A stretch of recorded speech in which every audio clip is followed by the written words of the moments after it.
How to get better at Fortnite.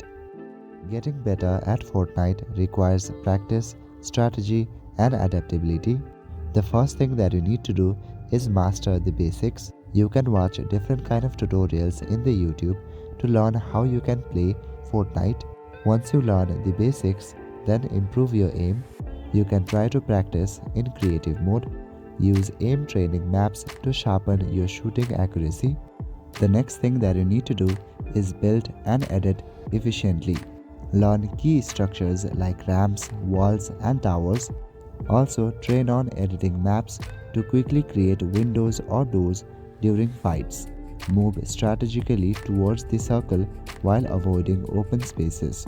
This way, you will learn to rotate. Also, learn how to gather resources. Predict enemy moves based on sounds and patterns.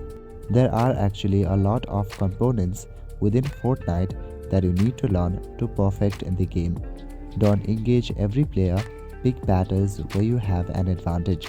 Always stay behind cover or build your own for safety. Make sure that you are safe to heal during battles.